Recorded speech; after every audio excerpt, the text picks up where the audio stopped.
accompagner chaque vendredi à 22h30 sur la RTNC, la radio-télévision nationale congolaise, la première chaîne de la République démocratique du Congo, mais également tous les dimanches à 9h30 et à 19h30 sur la RTNC2. Tout comme quand nous basculons sur notre chaîne YouTube Aimé Mutombo, espace télévisé de votre choix, nous nous engageons en vue de nous améliorer pour rassurer une bonne et meilleure visibilité de vos réalisations, non seulement à Kinshasa, mais également à travers tout le Congo. Nous sommes le magazine RDC Infrastructure et Développement, votre magazine espace meilleur parmi les espaces pour vous accompagner et assurer la visibilité de tout ce que vous faites. Entre vous et nous, c'est une histoire magnifique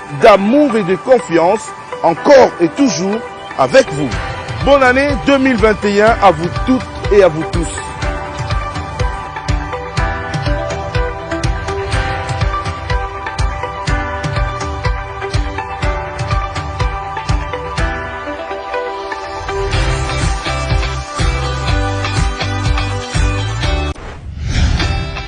Cinq sauts de moutons seront ouverts à la circulation pour la population le 31 décembre 2020. La décision a été prise au cours d'une audience solennelle que le président de la République, Félix Tshisekedi Tshilombo, initiateur de ce projet, dans le cadre du programme d'urgence de 100 jours, a eu à accorder au vice-premier ministre, ministre des ITPR, Travaux publics et reconstruction, Willy Ngopos Souzel, au ministre des Finances, Sélé Yalagouli, avec les dirigeants de deux structures qui accompagnent la reconstruction à travers la République démocratique du Congo, à savoir l'Office des voiries et drainage, à sa tête l'ingénieur Victor Toumbachikela, mais également l'Office des routes avec l'ingénieur Moutima Sakrini. C'est au cours de cette audience que cette décision a été prise.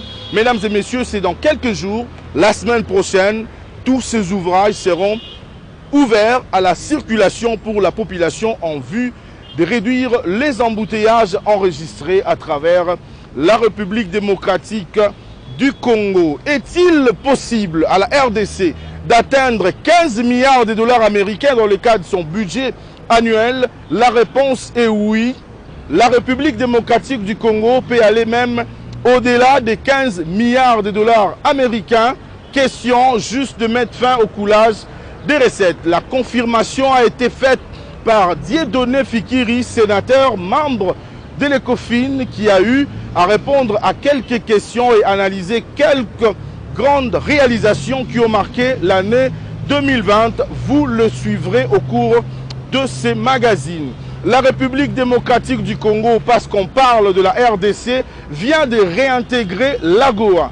L'AGOA, c'est quoi exactement? Qu'est-ce que la République démocratique du Congo va-t-elle bénéficier après cette réintégration à l'AGOA 10 ans après? Mesdames et messieurs, vous allez en savoir au cours de ce magazine. Nous avons fait un plateau spécial pour en parler avec le professeur Serge Tshibangou, qui est mandataire spécial du chef de l'État pour l'Amérique du Nord et le Moyen-Orient et superviseur du programme AGOA à la présidence de la République. Il n'était pas seul, il était avec M. Philippe Ngouala Malemba, coordonnateur de la cellule d'appui au programme d'urgence intégré de développement communautaire, CAPUI-CID.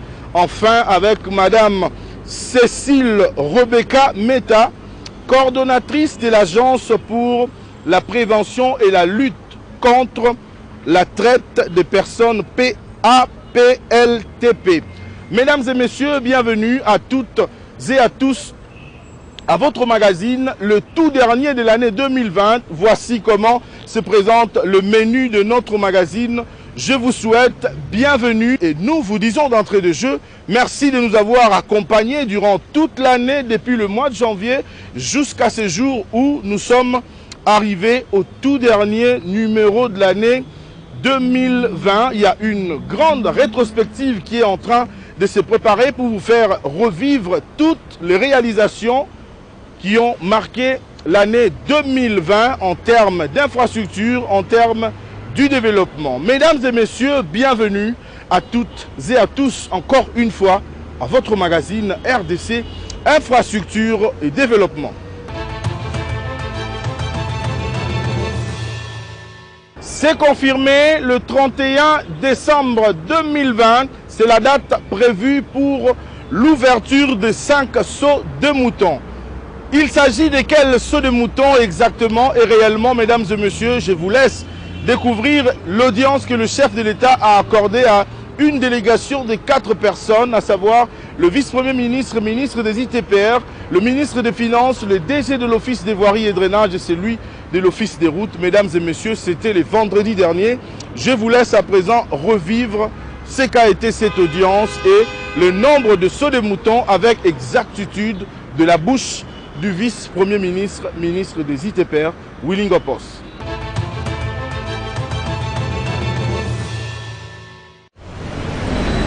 Préoccupé par la fluidité du transport en commun en cette période de fin d'année et par la lenteur observée dans l'exécution des travaux des 7 moutons, le président de la République, Félix-Antoine Tshisekedi Tshilombo, a réuni ce vendredi dans son bureau de travail le vice-premier ministre chargé des travaux publics et infrastructures, Willing Opos, les ministres des Finances, Sele Yalagouli, ainsi que les directeurs généraux de l'OVD et de l'Office des routes. Suivant les rapports techniques lui présentés par les équipes de 2 entreprises, 5 ouvrages seront livrés le 31 décembre et des instructions claires ont été données au ministre des Finances afin que les moyens soient disponibilisés pour tenir cette promesse. Le président de la République nous a réunis autour de lui. Vous comprenez la présence des ministres des Finances. C'était pour voir où est-ce que nous sommes avec les travaux des sautes de moutons. C'était des travaux qui étaient prévus pour une année. Nous sommes déjà au-delà. Et il s'inquiète, il voulait bien rendre ces ouvrages à la population avant la fin de cette année. C'est pour ça que nous devions être entourés de nos techniciens, l'Office des routes et l'OVD, qui ont exécuté les travaux au quotidien. Et avec le chef de l'État, nous sommes passés en revue de toutes ces choses. Et il a eu la certitude de livrer quelques sauts de moutons, 4 ou 5 sauts de moutons d'ici le 31. Le préalable qu'il y avait, c'était la lumière. Il fallait mettre sur certains sauts de moutons. Et le ministre de Finances a été instruit justement pour libérer les peu d'argent qui pouvait rester pour que nous terminions ces ouvrages-là. Quelques ouvrages, hein, je parle bien de 5 ouvrages que nous pouvons livrer à la population au plus tard le 31 décembre de cette année. Déjà, quand vous passez, vous remarquez que les ouvrages sont presque terminés, à 90%, 95%, mais on ne peut pas les mettre en circulation comme ça sans tenir compte de tous les aspects de sécurité. L'éclairage, vous allez bien voir que la lumière se trouve en bas, mais ces sauts de moutons sont à hauteur, il faut éclairer aussi là-bas. Ce sont des choses qui ne demandent pas beaucoup de temps. Dans les 13-14 jours au plus tard, nous allons rendre ces ouvrages. Le 31 décembre, les Quinois pourront donc circuler librement sur ces ouvrages et regagner leur maison avant l'heure du couvre-feu. Un premier cadeau de la Saint-Sylvestre signé Félix-Antoine Tshisekedi Tshilombo.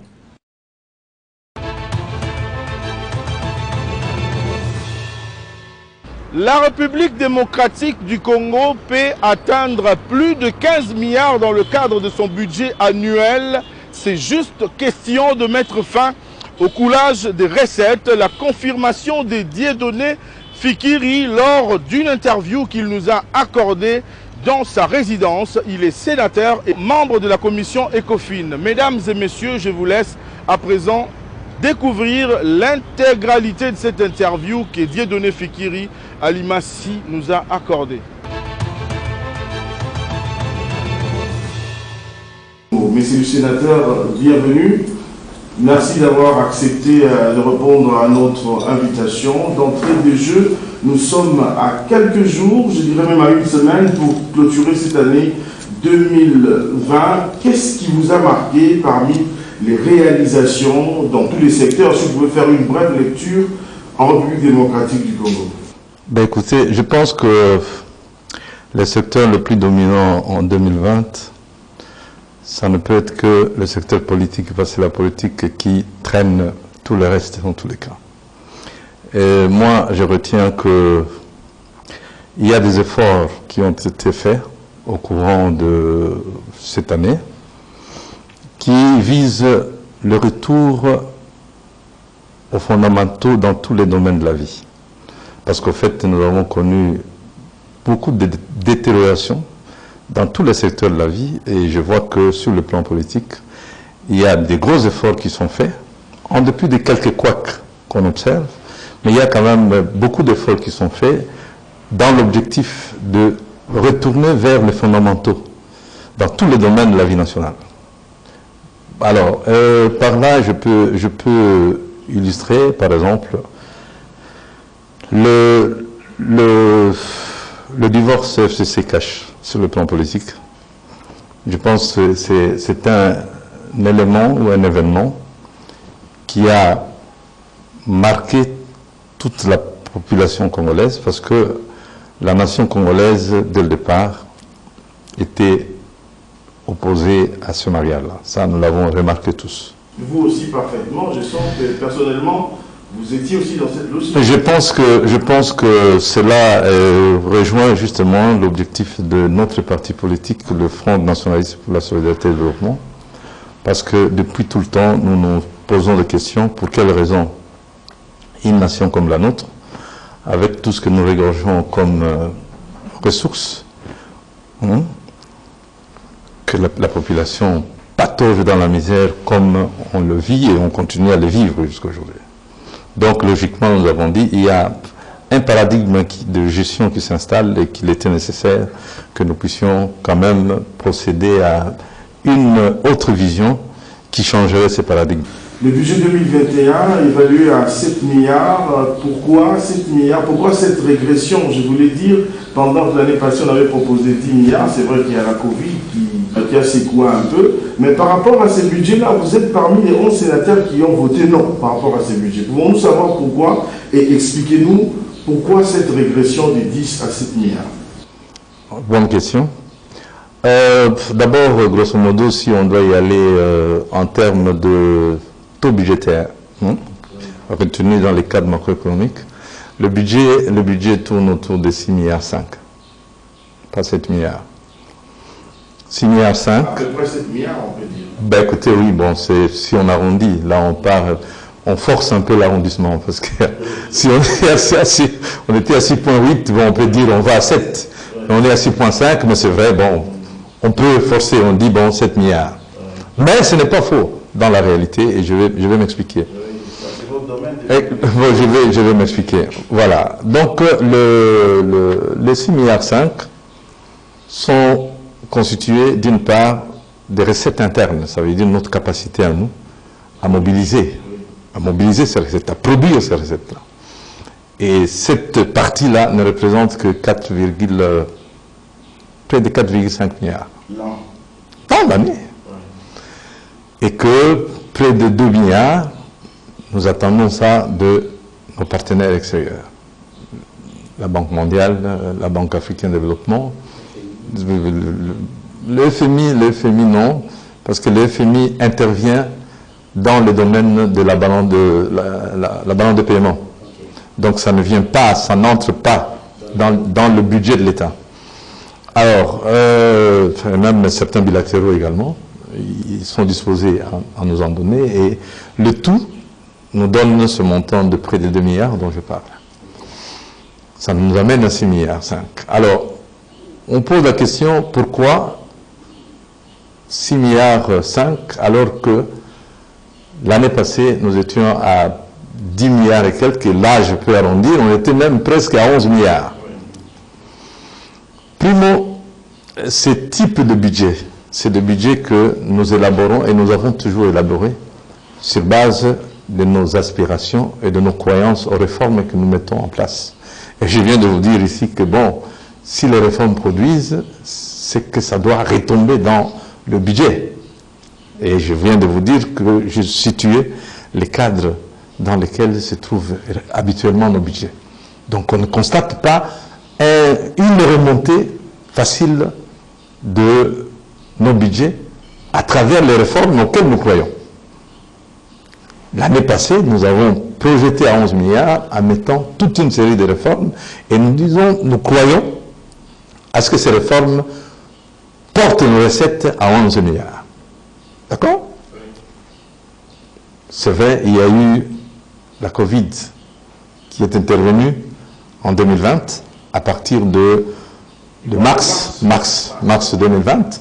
Mais si vous regardez déjà l'exécution de nos budgets en janvier 2020, en février 2020, nous étions déjà en déficit.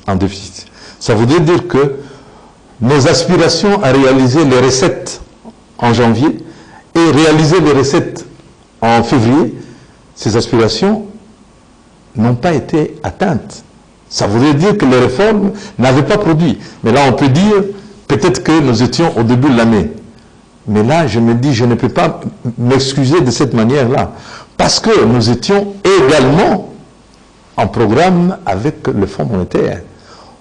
Programme de référence qui avait permis que nous puissions bénéficier justement de l'appui de la balance de paiement, parce qu'on avait réussi aux critères à la fin de l'année 2019.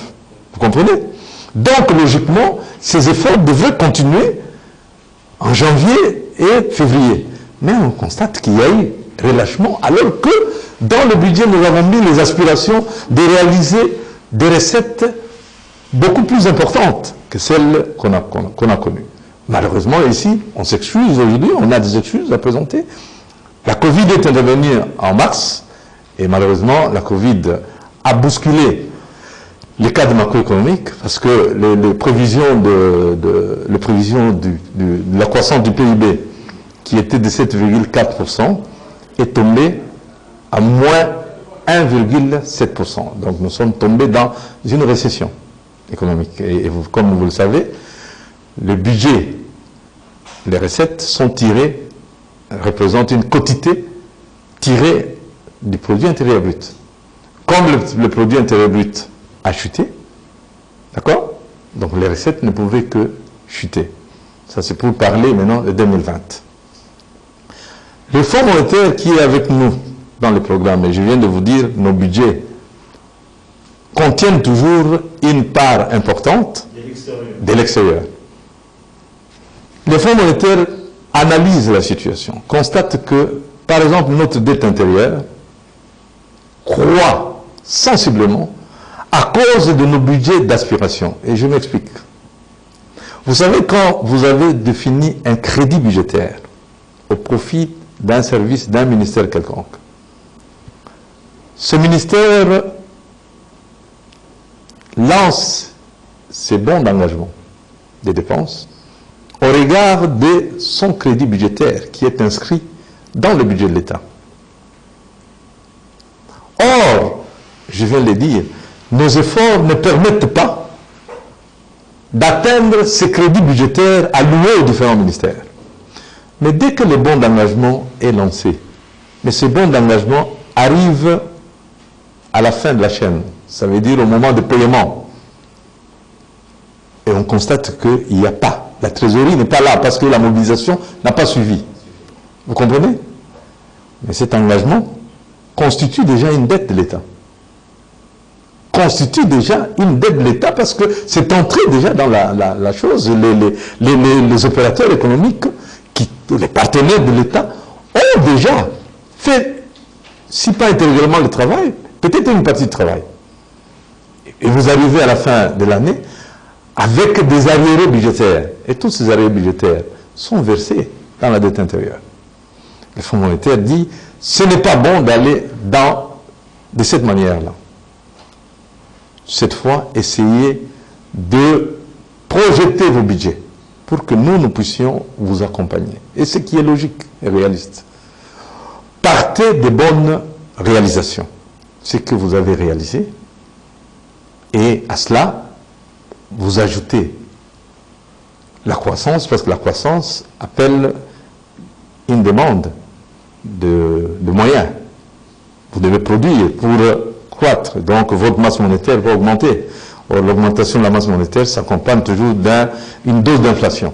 Donc, intégrez dans vos projections la croissance et l'inflation attendue au cours de l'année, convenues ensemble, pour avoir un niveau de budget réaliste et susceptible d'être réalisé.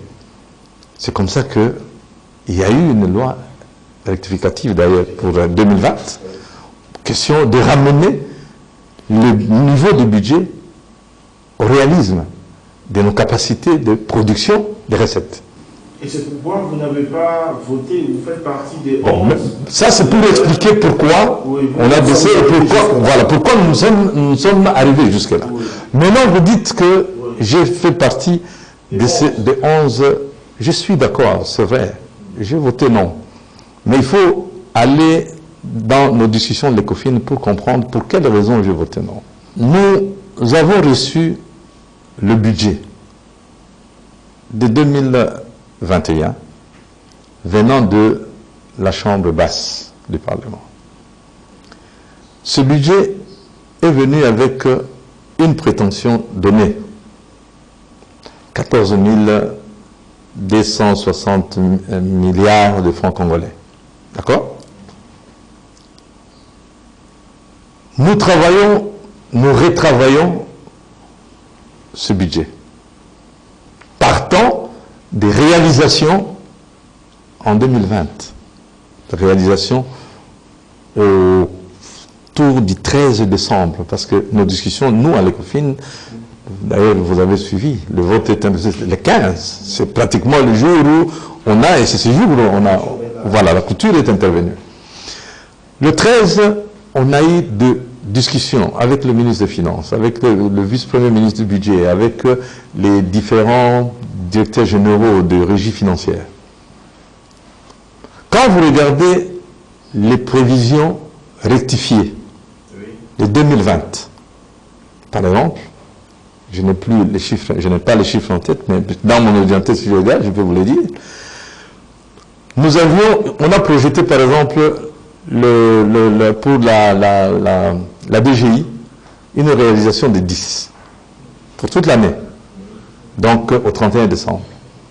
Mais déjà le 13 décembre, pendant qu'on est en discussion, la régie nous dit nous avons réalisé 14. Donc, à la date d'aujourd'hui, on n'a pas encore clôturé l'année, on n'est pas à la fin de l'année, nous avons réalisé 14. Et nous disons, bon, alors, maintenant vous êtes à 14. Vous pensez qu'à la fin de l'année, vous serez à combien? En tout cas, ils disent que, bon, tel que les choses se présentent, nous pouvons aller, par exemple, à 15. Donc ça, en finance publique, c'est une recette certaine. C'est une recette certaine en finance publique. Mais non, au regard de la convention faite avec nos partenaires, qu'il faut partir de réalisation. Donc le réalisme, c'est celui-là. Voilà, réalisme budgétaire. Nous avons maintenant fait des projections pour l'exercice 2021 partant de réalisation effective de 2020. Vous comprenez? Cela a porté le budget à 14 600 et quelques milliards. Donc, pratiquement 350 milliards de francs congolais de différence par rapport à ce que nos amis de la Chambre basse avaient réalisé. Parce qu'eux aussi avaient réussi à augmenter ce budget de quelques 54 milliards. Vous comprenez?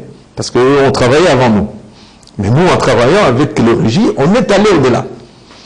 Alors, maintenant, nous nous sommes convenus au niveau de la commission économico-financière de la Chambre haute, disons avec cette hauteur de budget, 350 milliards. Pour le taux budgétaire d'aujourd'hui, c'est pratiquement 150 millions de dollars. 150 ou même 175 millions de dollars. Qui peuvent résoudre d'autres problèmes. C'est pour cela que, au niveau de la commission économico-financière, nous avons soutenu qu'il faut qu'on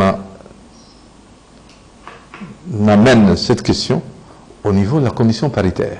Ça veut dire la commission économico-financière de la Chambre haute, basse et de la Chambre haute, pour que nous puissions attester ces recettes additionnelles, harmonisées, de manière à ce que eux, à leur niveau, donc que la commission fasse valider ça au niveau de la plénière de choses et au niveau de la plénière de nous également, comme nous l'avions eu à le faire, nous avons porté ces résultats au niveau de notre plénière De manière à ce que, une fois adopté au niveau de deux chambres, eh ben, le projet de loi rectifié à cette hauteur peut être soumis à la signature du président. D'autant plus que le président de la République venait de tenir un congrès, le 14.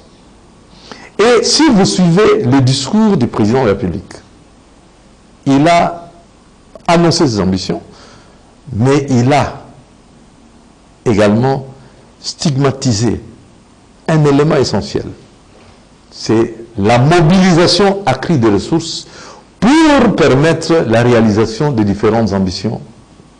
Si nous mettons fin aujourd'hui au coulage des recettes, est-il possible aujourd'hui que la République démocratique du Congo atteigne 15 milliards de dollars par exemple pour le budget dans les années à venir? Est-ce possible? Je peux dire même au-delà.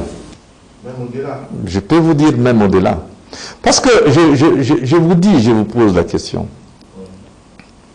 Regardez à l'époque, moi j'étais à cette époque-là haut fonctionnaire de l'État. J'étais directeur des études à la Banque centrale. Nous avions avec des productions du cuivre 400 000 tonnes. Mais on enregistrait dans le budget en devise de la Banque centrale plus d'1,4 milliard de dollars américains. Et la contrepartie, donc l'équivalent en francs, était déversé dans les comptes généraux du Trésor. Vous comprenez? J'ai dit bien avec 400 000 tonnes. Mais aujourd'hui, nous sommes dans une production d'1,4 million de tonnes. Mais je peux vous dire l'apport de ce secteur-là. Et d'ailleurs, c'est une des conditionnalités. Pour le programme, avec le Fonds monétaire, nous devons mettre de la transparence dans le secteur minier, parce que beaucoup trop d'argent échappe au Trésor. Qu'est-ce que la population peut-elle attendre de ce budget sur le plan social, du budget de 2021? Parce que 2020, il y a eu beaucoup de ratés, ça on doit se le dire en face, beaucoup de projets qui ont pataugé, qui n'ont pas pu atteindre le réalisme même en 50%, mais par rapport à ce budget de 7 milliards, qu'est-ce que la population peut-elle attendre? Ben, écoutez, il y a ce qui a lieu d'attendre. Je pense que d'abord, il y a la consolidation de la gratuité de l'enseignement. Parce que je peux vous dire que ce qu'on attend de l'extérieur pour ce budget, beaucoup irait dans ce sens-là. Donc il y a la gratuité, c'est qu'il y a un impact sur les taux d'alphabétisation dans notre pays. Et c'est déjà quelque chose de très, très positif. Outre le truc, là-dedans, je vois qu'il y a quand même la mécanisation des nouvelles unités. Vous savez, il y a dans la fonction publique, il y a des NU. Voilà, je vois qu'il y a eu ce souci-là. Troisième élément, et qui est également très capital, ce budget favorise la stabilité du cadre macroéconomique. Les gens ne réalisent pas les avantages qu'on tire d'une stabilité du cadre macroéconomique. Parce que quand vous avez un budget réaliste, le recours au financement monétaire est quasi exclu. D'accord? Donc la stabilité macroéconomique peut être retenue comme un actif. Chacun pourra conserver son pouvoir d'achat, et ça annule également cette possibilité qu'on a connue tout le temps de recourir aux réserves d'échange pour financer des opérations du Trésor, alors que ces opérations, alors que les réserves d'échange, on en a besoin pour la stabilité de la monnaie. Donc il y a autant d'avantages qu'il y a dans ce budget, mais je pense que ce budget est faible, comme je dis. Nous devons travailler pour accroître davantage les recettes, parce que notre pression fiscale est trop faible aujourd'hui. Nous sommes, avec ce budget, je crois, nous sommes à moins de 7% de pression fiscale.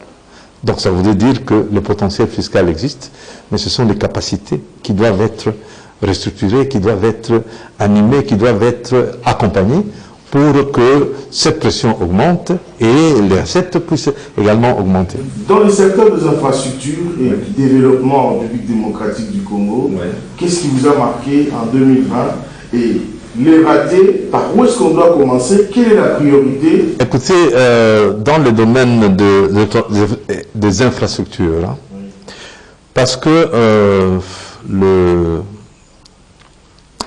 président de la République, ou du moins le régime aujourd'hui au pouvoir, parle de le peuple d'abord. Donc, le social doit avoir un espace important. Maintenant, dans la hiérarchisation, j'ai parlé du système éducatif, gratuité de l'enseignement, c'est une bonne chose. Mais ici, vous parlez d'un axe particulier, l'infrastructure. D'accord? Je me dis que la priorité devrait porter sur les routes de desserte agricole. Pourquoi les routes de desserte agricole? Parce que ces routes-là font partie de la branche d'activité agricole. Mais quand vous regardez, vous analysez notre produit intérieur brut, ce secteur qui est un secteur primaire, c'est le seul secteur qui n'a pas été affecté qui a été résilient, comme on dit en économie, qui n'a pas été affecté gravement par la Covid. Parce que si vous regardez les statistiques, ce secteur est resté positif dans sa contribution à l'accroissement du PIB. Donc, ça voudrait dire que c'est un secteur qui regorge un potentiel d'emploi. Et en organisant, en réhabilitant les routes de desserte agricole, c'est des créations d'emplois, en plus qu'on donne, et c'est de création d'activités. Parce que tout autour des routes, il y a des activités qui naissent. Des gens qui... Rien qu'à voir, j'ai vu quand la route Kinshasa-Matadi ici avait des problèmes, vous ne trouviez plus même des ananas en cours de route, hein, ou des paille ou des choses comme ça. Mais quand la route avait été réhabilitée, ça a incité la production, donc ça produit des activités. Donc pour moi, je crois qu'en réalité, on devrait... Les routes de desserte constituent une priorité, mais aussi des activités dans des grands monopoles, des grandes villes, par exemple comme à Kinshasa. Faciliter la mobilité des gens, c'est également une chose. Et je crois qu'en réalité, c'est dans ces cadres-là que, bon, on a pensé qu'il fallait, parce que l'impulsion aussi de l'activité économique part d'ici, part des grandes villes, les grands centres de consommation. Parce que ce sont les grands centres de consommation qui incitent la production. Vous comprenez? Donc, je crois que dans ce domaine-là, ce qui a été fait, les sauts de moutons, c'est également une façon de faciliter le mouvement des biens et services, d'accord, et des personnes, d'accroître la consommation des ménages, parce que si les gens doivent circuler facilement pour acheter, et puis bon, ça a un impact sur le volume de production. Merci beaucoup. Je vois que vous avez presque tout balayé sur le plan de la Covid-19. Alors pour terminer, Dieudonné Fitiri, nous voulions que vous puissiez nous parler même en 2-3 minutes de votre parti, pour vous êtes président d'un parti politique, et nous pouvons dire aujourd'hui, sans craindre que ces partis déjà aient dans l'union sacrée de la République. Et puis, ça sera aussi votre mot de la fin. Donc, vous allez parler de votre parti politique, et puis... Voilà. Ben écoutez, le Front nationaliste pour la solidarité et le développement, d'ailleurs, vous voyez, dans son appellation, il y a le mot développement qui est là. Notre souci, tout simplement, c'est de participer dans toute action qui va dans le sens d'autoriser le développement de nos nations. Parce que nous disons qu'en réalité, tous les problèmes que nous connaissons sur le plan social, sur le plan culturel, dans tous les domaines, comme j'avais dit, trouvent leur origine justement dans le sous-développement et l'enfoncement dans le sous-développement. Dans la mesure où les efforts sont déployés par tel courant ou tel courant, le Front des nationalistes est disposé à accompagner. Parce que nous, ce qui nous caractérise, c'est l'avancement dans le partage des idées et des valeurs. C'est ça qui est très important. Lesquelles valeurs doivent avoir des retombées sur le développement de la nation. Ici, je vous ai dit que dans nos échanges avec le président de la République, nous avons constaté que la démarche de l'Union sacrée a tendance à aller dans le sens d'utiliser les valeurs de la bonne gouvernance pour le développement de la nation. Et comme ça entre dans notre objectif, eh bien, nous pouvons dire que nous sommes déjà dans, parce que nous partageons ces idées. Mais cette union sacrée, c'est une participation dans les réflexions des développements, pour autant que nous puissions aller dans ce sens-là.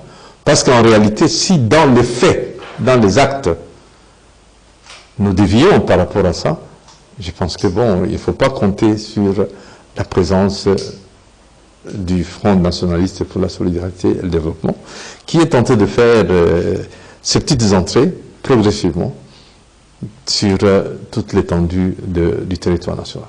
Je présente mes vœux au président de la République et je me dis qu'en réalité, le président de la République aujourd'hui, avec les actions et les idées qu'il avance et un début de comportement dans le sens d'aller vers l'état de droit qui a des conséquences très positives sur le développement de la nation, je crois qu'en réalité, c'est à féliciter et je lui présente mes vœux de bonheur, de santé, surtout de santé, de prospérité. Et on prie le bon Dieu, le Très-Haut, qui lui donne la sagesse de manière à conduire les idées qu'il a dans le cadre de l'Union sacrée vers la cohésion et le développement de nos nations.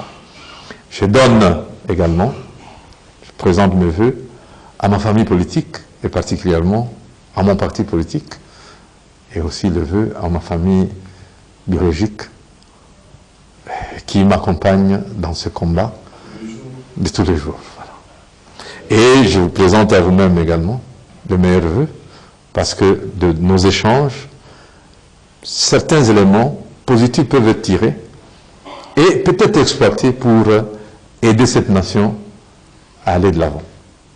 Je vous remercie.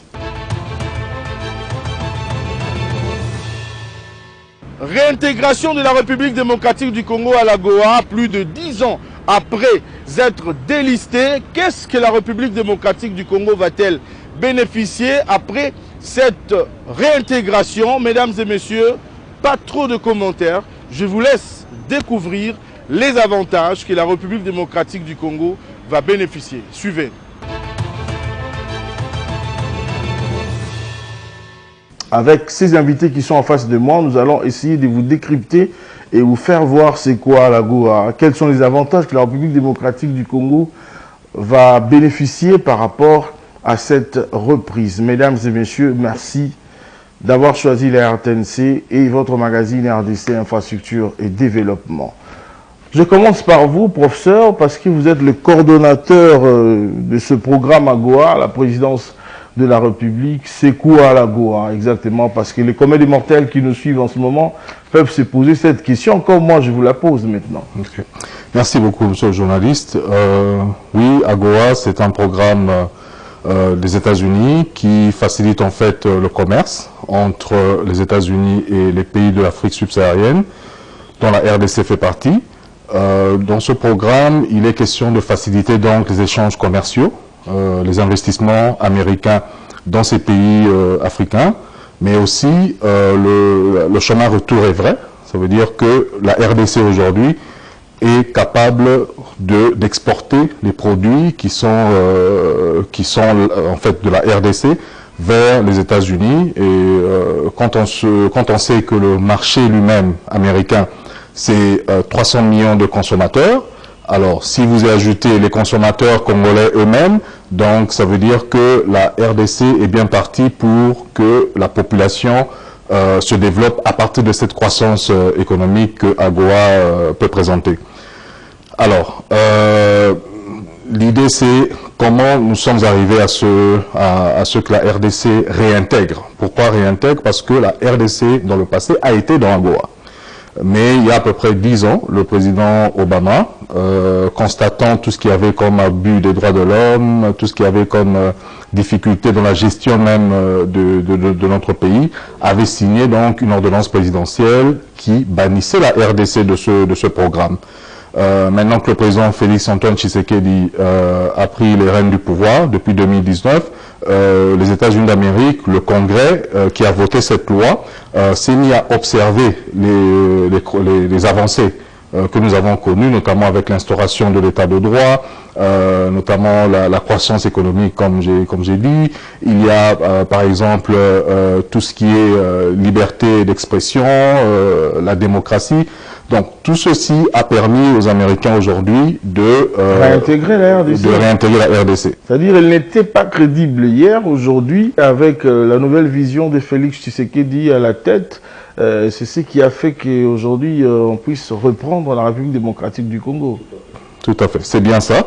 Et encore une fois, c'est bien sûr tout le crédit va à son Excellence Félix-Antoine Tshisekedi, président de la République, parce que dès son avènement au pouvoir, c'est lui qui avait fixé comme objectif la reprise des échanges commerciaux avec les États-Unis d'Amérique. C'est ainsi qu'il a, comme vous remarquez, mes collègues qui sont ici, ce sont des agences de la présidence de la République que le président de la République a mobilisées pour pouvoir travailler à cette réintégration donc de la RDC dans AGOA. Nous ne sommes pas les seuls, il y a eu d'autres services toujours de la présidence de la République, je pense par exemple au collège des conseillers du chef de l'État pour ce qui est de commerce international. Il y a eu aussi par exemple travail et prévoyance sociale, il y a eu les porte-paroles du chef de l'État, donc tous ont fait partie de cette équipe qui a travaillé pour pouvoir amener la RDC là où elle se trouve. Mais tout le crédit, bien sûr, revient au président de la République, car c'est sous son impulsion, en fait, que nous avons travaillé, soumis la documentation, organisé des rencontres, des discussions avec les officiels américains dans les différents départements, jusqu'à arriver même au niveau de la Maison-Blanche, au nom du chef de l'État. Et vraiment, c'est une grande victoire à mettre à l'actif du président de la République et à travers lui, bien sûr, du peuple congolais. Monsieur Philippe Ngola, qu'est-ce que la République démocratique du Congo va-t-elle bénéficier par rapport à ce retour à l'AGOA? Oui, merci beaucoup. Je voudrais compléter en ajoutant un instrument très important que le chef de l'État a mobilisé auprès de la Banque africaine de développement. C'est ce financement de 84 millions de dollars qui permet aujourd'hui de sortir les enfants des mines de cobalt. Comme vous savez, le travail des enfants dans les mines fait partie de la traite des êtres humains et ça fait partie de la contre-performance qui a fait qu'aujourd'hui la RDC, ou hier la RDC soit exclue donc, de l'AGOA. Le président de la République, dès qu'il a pris le pouvoir, vous savez, en avril 2019, ce projet qui permet de sortir les enfants des mines de cobalt, qui s'appelle PABEA Cobalt, a été donc approuvé par le Conseil d'administration de la Banque africaine de développement le 17 avril 2019. Et le président de la République a été invité donc aux assemblées annuelles de la Banque africaine de développement en juin. Il a assisté à la signature des accords de dons et de prêts. Ce projet aujourd'hui donc est logé au Fonds national de promotion des services sociaux, un établissement public, et il est encadré et accompagné par la CAPUDC pour son pilotage technique. La CAPUDC, donc le service spécialisé que je coordonne ici. Et pour ce qui concerne donc ce que nous attendons de là, vous savez, c'est un retour au libre-échange entre les États-Unis et la RDC, comme l'a dit le professeur Tubabou. Mais les libres-échanges voudraient dire qu'il faut que nous ayons des produits à échanger.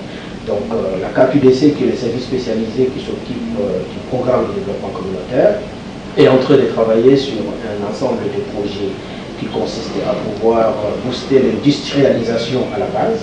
Aujourd'hui, nous avons un grand projet sur l'industrialisation du manioc qui est en train d'être fait. Nous avons déjà obtenu l'adoption de la nouvelle norme de la farine composée qui permet de pouvoir faire des produits de pain made DRC. Nous sommes également en train de travailler sur le label. Vous savez qu'il n'y a presque pas de produits qui sont labellisés congolais.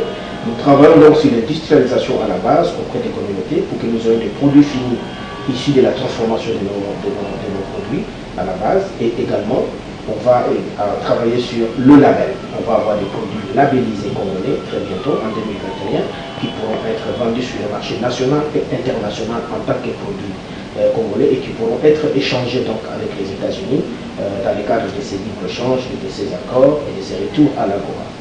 Donc le produit de la République démocratique du Congo exporté au niveau des États-Unis d'Amérique. Labellisé, oui, c'est bon, mais est-ce que ça sera des produits de qualité qui respectent les normes? Mais bien sûr, les labels, c'est des standards, c'est un processus de standardisation qui répond aux normes à la fois nationales et internationales. Nous sommes en train donc d'y travailler pour doter des produits transformés en RDC du label congolais, produits fabriqués en RDC avec les labels congolais et répondant aux critères et aux standards internationaux et capables d'être vendus sur les marchés internationaux. Nous allons donner la parole aussi à cette grande dame qui est devant nous, Madame Cécile. Qu'est-ce qu'on peut retenir aujourd'hui sur tout ce qui s'est fait et ce qui reste à faire? Parce que déjà aujourd'hui, la RDC est de retour à l'AGOA. Et quelle perspective, que pouvons-nous retenir? Merci. Avant d'arriver aux perspectives, je vais d'abord compléter mes collègues. Oui. Comment nous sommes arrivés à cette réintégration de la RDC? Le chef de l'État avait constitué une équipe qui a travaillé sur les domaines qui avaient fait que le pays soit exclu. Dans le domaine des droits de l'homme, donc le président a créé l'agence pour la lutte contre la traite des personnes et il s'est engagé à lutter contre la corruption. Et pour ce qui est de la traite des personnes, c'est l'agence que je coordonne. Nous avons préparé un texte de loi. Et ce texte de loi a fait que la RDC puisse quitter la zone rouge où elle s'est trouvée. Et il y a eu un plan stratégique et un rapport, puisque depuis que la RDC avait ratifié la convention de Palerme sur la traite des crimes organisés, n'avait pas rendu un rapport quelconque au niveau des Nations Unies, ni au niveau du département d'État, puisque c'est le département d'État américain qui fait le rapport mondial sur les avancées dans le domaine de la traite. Et la RDC a rendu son premier rapport au début de cette année. Et lorsque le rapport mondial est sorti au mois de juin 2020, la RDC a été délistée de la liste rouge pour descendre au niveau 2. Et à ce niveau 2, il y a quelques observations sur lesquelles nous sommes en train de travailler. Et toujours sur le plan du droit de l'homme, il y a une avancée très significative en ce qui concerne le recrutement des enfants dans les forces armées et groupes armés. En ce qui concerne les forces armées, il y a une décision que le ministre de la Défense avait signée et qui complétait une autre décision qui était prise par le chef de l'État. Donc, dans nos forces armées, au jour d'aujourd'hui, on ne peut pas trouver des mineurs comme force combattante. Et la RDC s'est... Donc c'est un des éléments qui a fait que la RDC soit délistée. Oui, oui, ce sont des conditions qui étaient posées. Et la RDC s'est engagée à ne plus collaborer avec les groupes armés qui recrutent les enfants. Et à ce sujet, les juridictions militaires condamnent tout rebelle qui recrute les enfants. Il est condamné comme étant force militaire. Okay. Oui. Et au niveau du travail, puisqu'il y avait aussi le domaine du travail qui était concerné par la réintégration dans l'AGOA. Au niveau du domaine du travail, la RDC a organisé des inspections. Il y a des inspections qui se font même dans nos mines artisanales pour faire sortir les enfants. Et il y a un rapport qui a été rendu public il y a peu sur la sortie des enfants des mines dans la province du Lualaba, où il y avait un grand nombre d'enfants dans les mines de cobalt. Donc, ces enfants ont quitté les mines et pour le moment, on est en train de les accompagner pour les resocialiser. Il y a aussi la question de lutte contre les violences sexuelles et la RDC avait pris déjà une loi et il y a maintenant la tolérance zéro qui a été prononcée. Ce qui fait que la RDC a répondu à la majorité des observations qui étaient faites, qui faisaient une commission pour sa réintégration dans le système d'AGOA. Et comme perspective, cette réintégration, comme l'a dit Philippe et Serge, permet à nos petits cultivateurs, à nos petits producteurs de bénéficier, d'avoir le bénéfice de leur travail.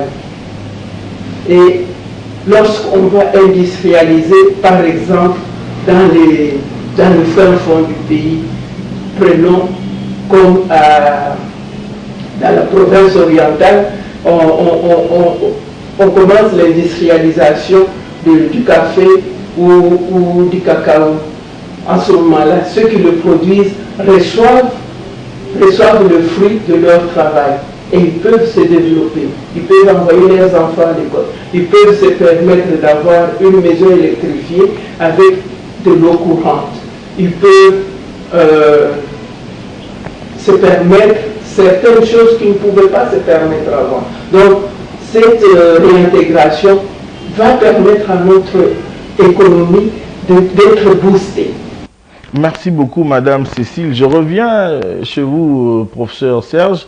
Délister, rélister, réintégrer, oui, mais comment est-ce que la République démocratique du Congo va-t-elle bénéficier des avantages? Madame Cécile venait de parler des avantages des cultivateurs. D'une manière pédagogique, pouvez-vous nous expliquer comment est-ce que ces avantages vont-ils venir dans l'assiette du cultivateur, dans l'assiette du Congolais et du petit peuple? Ok, très bien. Je crois que c'est une question très pertinente et que le Congolais veut comprendre.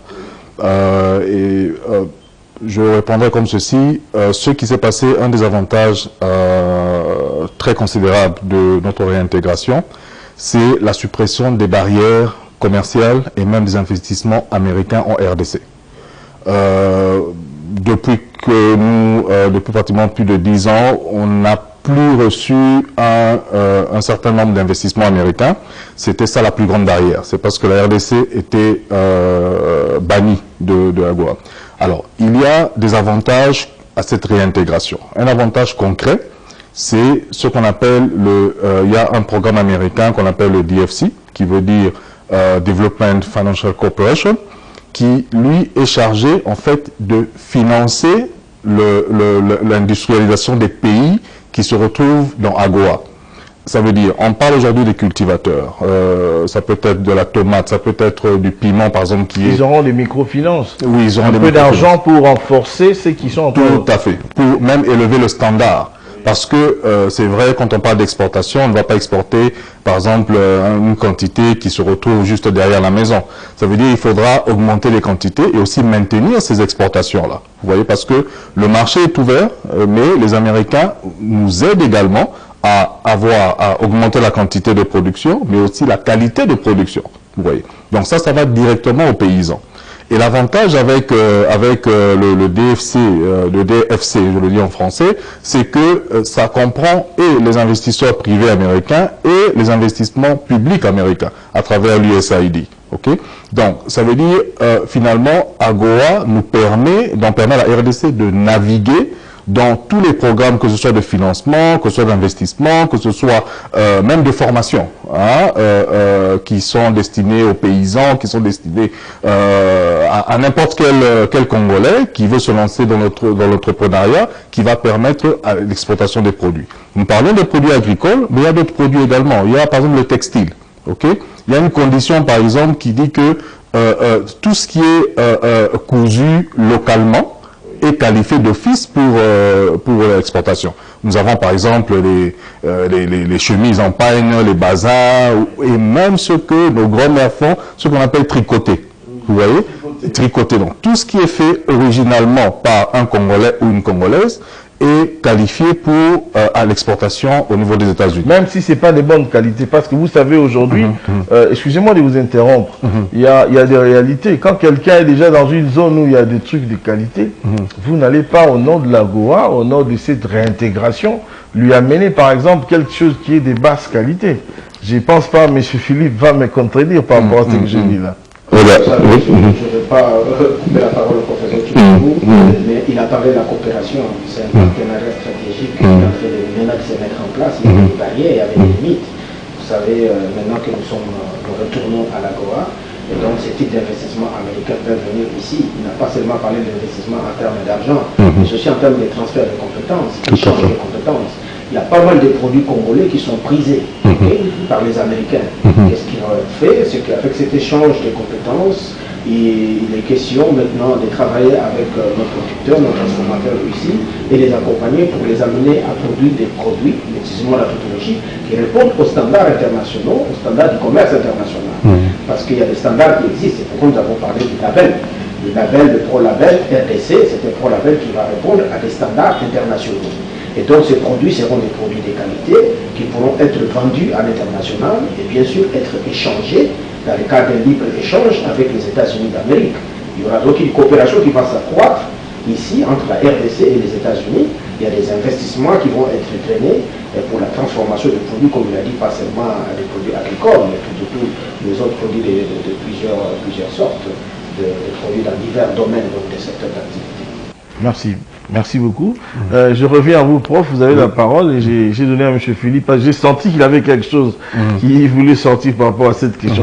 Je vous retourne la parole. Oui. En fait, il y a donc la suppression de ces barrières d'investissement et même des barrières commerciales, mais il y a également d'autres avantages qui bénéficient directement si vous me passez l'expression, au petit peuple. Mais je n'aime pas beaucoup cette expression-là parce que qui est petit peuple, qui ne l'est pas. Donc au peuple congolais en général. D'accord?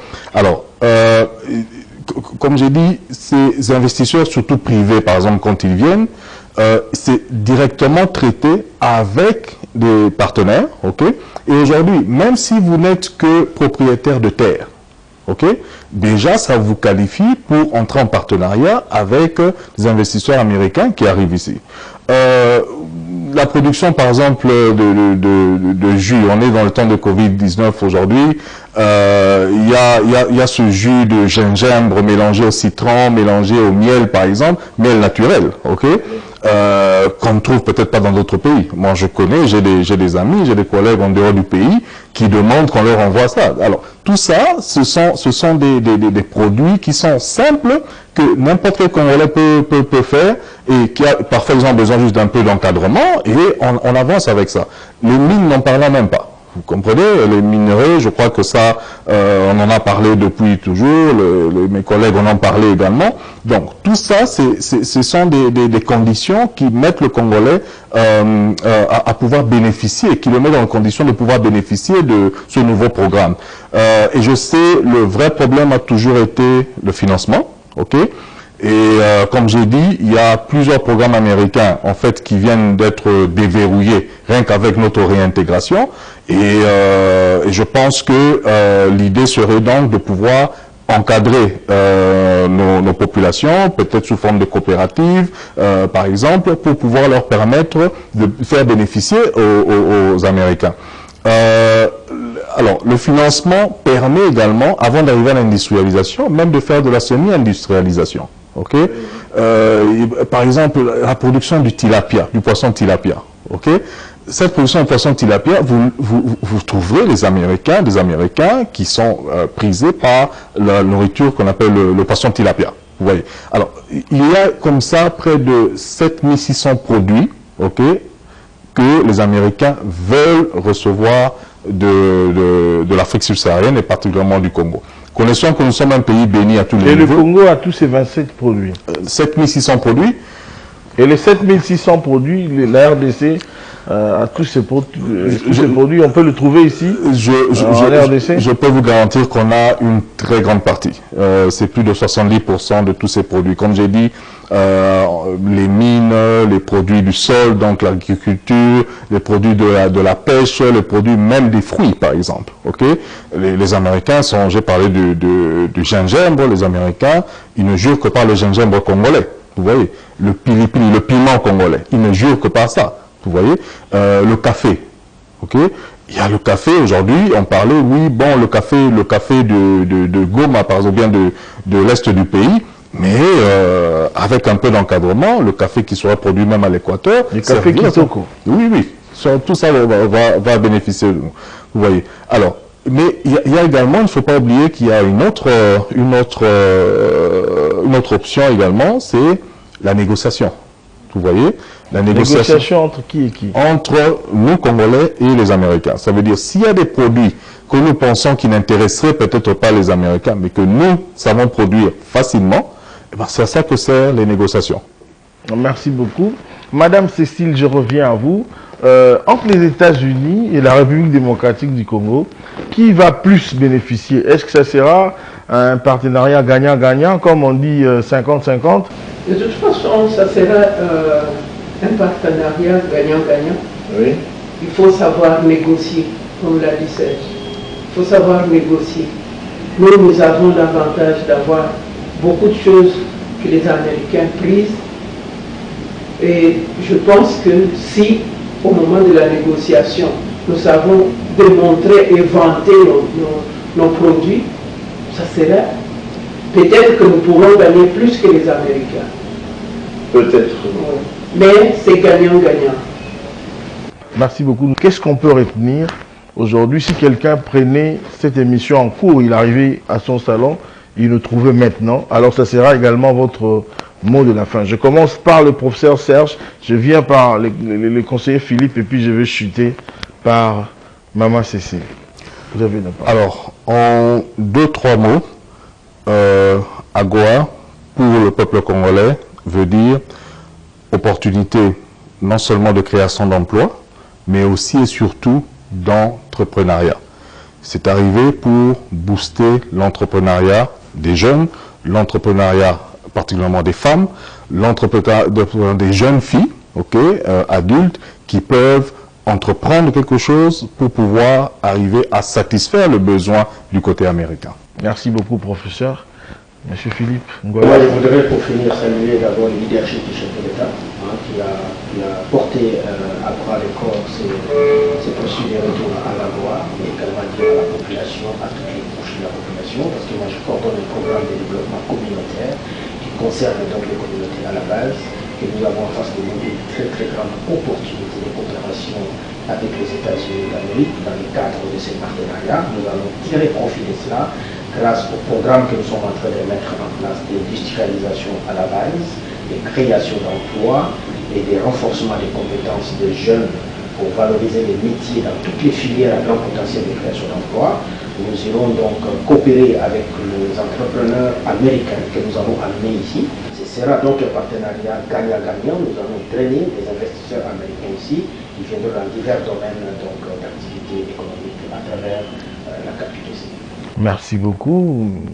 Et c'est avec vous que nous allons terminer, Madame Cécile. Oui.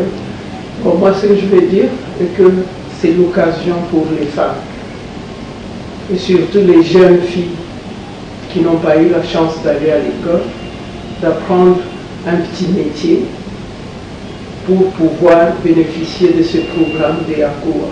Donc, qu'elles aient à l'esprit la créativité.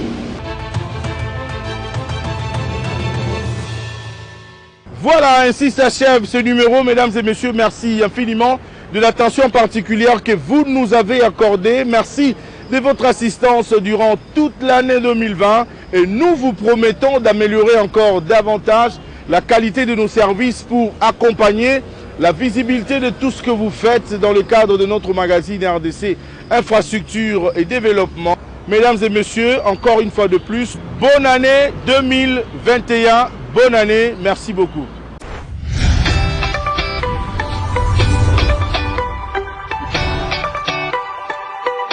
Vous nous accompagnez chaque vendredi à 22h30 sur la RTNC, la radio-télévision nationale congolaise, la première chaîne de la République démocratique du Congo, mais également tous les dimanches à 9h30 et à 19h30 sur la RTNC2. Tout comme quand nous basculons sur notre chaîne YouTube Aimé Mutombo, espace télévisé de votre choix, nous nous engageons en vue de nous améliorer pour rassurer une bonne et meilleure visibilité de vos réalisations, non seulement à Kinshasa, mais également à travers tout le Congo. Nous sommes le magazine RDC Infrastructure et Développement, votre magazine espace meilleur parmi les espaces pour vous accompagner et assurer la visibilité de tout ce que vous faites. Entre vous et nous, c'est une histoire magnifique d'amour et de confiance, encore et toujours avec vous. Bonne année 2021 à vous toutes et à vous tous.